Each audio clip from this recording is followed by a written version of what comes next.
Segunda-feira da 24ª semana do Tempo Comum. Eu sou o Padre Pedro Paulo e vamos começar agora, neste instante, mais um programa, a Bíblia no mundo de hoje. Bem, o mês de setembro entra na sua segunda semana completa, na verdade terceira. Mês que recordamos, é o mês da Bíblia. O mês em que a igreja, olhando para o dia 30 de setembro, a memória de São Jerônimo, comemora a vida deste biblista, deste exegeta, deste tradutor, desse presbítero, deste santo, a quem está vinculada a grande obra da tradução da Bíblia hebraica e grega, Antigo e Novo Testamento. A unificação da Bíblia naquela língua que constituía não só o Império Romano, mas com São Jerônimo era também a língua da Igreja Universal, a Igreja Católica. Por isso, todos os anos aqui neste país, comemoram-se através de cursos, de publicações, de lançamentos, chama-se atenção para o estudo bíblico. Lembrando somente que o estudo bíblico católico nada tem a ver com o estudo bíblico protestante. Nunca teve e nem terá.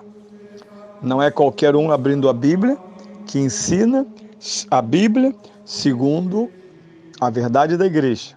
A primeira grande diferença é que os pastores e outros católicos impressionados por essa gente querem que a Bíblia se explique. Essa é a mentalidade de um protestante. A Bíblia se explica. Isso foi chamado, por causa de Lutero é o grande culpado disso tudo, foi chamado sola scriptura. Não recorrer a nada fora da Bíblia para entender a Bíblia. E fazer só da Bíblia a compreensão da religião. Aí vocês percebem a pobreza do protestantismo. Porque é a igreja que cria a Bíblia, que a escreve e que a interpreta. Única explicadora e intérprete da Bíblia, sem erro, visto que o magistério da igreja é o único capaz de explicar a Bíblia de modo definitivo. E isso não torna o trabalho dos exegetas e teólogos inúteis, não. Pelo contrário, nós, no século XXI, somos herdeiros de 20 séculos de interpretação bíblica, que são, ao mesmo tempo, interpretações pelas quais nascem os dogmas, e os dogmas, ao mesmo tempo, são o pressuposto, porque trata-se da tradição da igreja, o pressuposto da interpretação bíblica. Lembrando que o termo palavra de Deus para um católico não significa exclusivamente as Sagradas Escrituras. A tradição é palavra de Deus. Por isso a tradição católica é também, tanto quanto a Escritura, fonte de revelação, de conhecimento e de sabedoria na igreja. Bem, na sexta-feira estávamos lá no capítulo 15 do Evangelho de São Lucas, versículos 1 a 32. E, diante do contexto da murmuração dos fariseus e escribas, por quê? Porque pecadores e publicanos, todos unânimes, querem ouvir Jesus. E segundo esses mesmos fariseus e doutores da lei, não só eles são acolhidos por Jesus, como Jesus come com eles. O que era para os fariseus um iniludível sinal de que aquele não era o Messias. O Messias, não, segundo os judeus, não se misturaria com os pecadores. Aliás, ele mais pareceria aquele que traz a vingança de Deus e, portanto, a morte dos pecadores. Jesus, então, inicialmente conta um grupo com a mesma temática de duas parábolas. Elas ensejam a noção que ir buscar a única ovelha perdida num rebanho de 100 ovelhas é a marca específica do teor do amor de Deus por nós. Para quem está perdido, não há nada mais cruel de que pensar: ninguém virá me buscar. Quando alguém cai num buraco, fica preso numa caverna, A primeira sensação não é só aquela de que irá morrer ali, e cruelmente, de fome, de sede, de medo, ou atacado por alguma coisa, mas é que ninguém virá buscá-lo. Na verdade, a alma humana, quando pecou, isolou-se de Deus. Não que Deus, como eu disse no programa de sexta-feira, tenha se afastado. Deus procurou Adão exatamente no momento do pecado original. Mas não. A alma, então, ilusão que o pecado traz, diz: eu não tenho mais saída, Deus me abandonou, porque eu sou pecador, e, portanto, estou fadado à morte. Jesus diz que ele, e, portanto, o Pai, buscam uma única ovelha no grande rebanho da humanidade. É muito importante essa mensagem. Deus busca a cada homem pessoalmente, por um motivo simples. Foi Ele quem criou cada ser humano, único e insubstituível. Deus não cria em massa. O homem não é um produto de uma criação em massa. Cada homem traz consigo a singeleza da criação divina, com um destino eterno, com virtudes que são necessárias para percorrer esse caminho. Tanto a versão masculina da ovelha perdida, quanto a versão feminina da dracma perdida, moeda de prata, nós encontramos uma primeira fase, podemos dizer assim, são 3 momentos.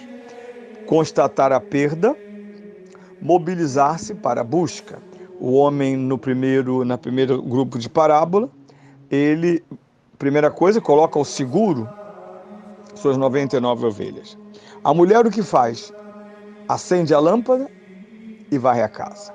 Constatar o que está perdido e mobilizar-se à sua procura.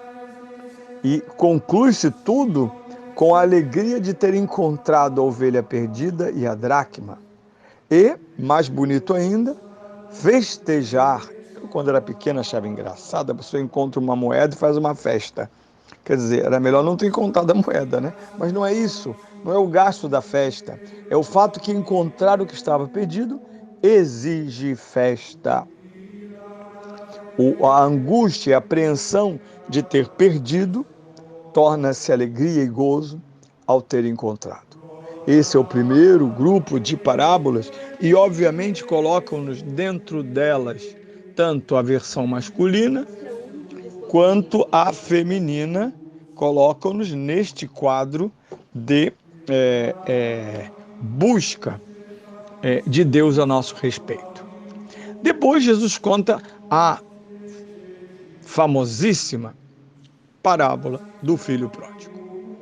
Esta parábola, na verdade, eu sempre falo sobre essa parábola, insisto que de pródigo, aquele menino não tem nada. Ao contrário, o menino é um desonesto, inescrupuloso, interesseiro.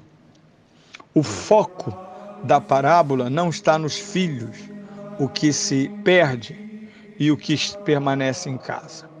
O foco da parábola está no pai. E por quê? Porque Jesus está tentando, pela parábola, aproximar os fariseus e os doutores da lei ao raciocínio de Deus, à ação de Deus, porque o que Jesus faz é o que Deus faz. Quem me vê, vê o Pai. Pois bem, o Pai é generoso com seus filhos, sempre. E assim começa a parábola. O filho mal intencionado, que pede herança sem a morte do pai, e sabe-se que ele, na verdade, com essa quantia de dinheiro e a sua imaturidade, somados, ele acaba na miséria. Assim como ele reparte com o filho que se auto-intitula fiel, nunca desobedeci a nenhuma ordem tua. São esses 2 espectros que estão diante desta parábola. E num certo momento, na primeira parte, como num filme, a primeira parte da parábola, repete o esquema. O filho sai rico e voltará mendigo, indigente, envergonhado, talvez, não é dito, mas ao menos com fome. Esse é o quadro da primeira parte. O filme da história de um pecador. Recebe os dons do Pai, que nem eram devidos, e os torna motivo de miséria e desgraça, a ponto de disputar comida com os porcos.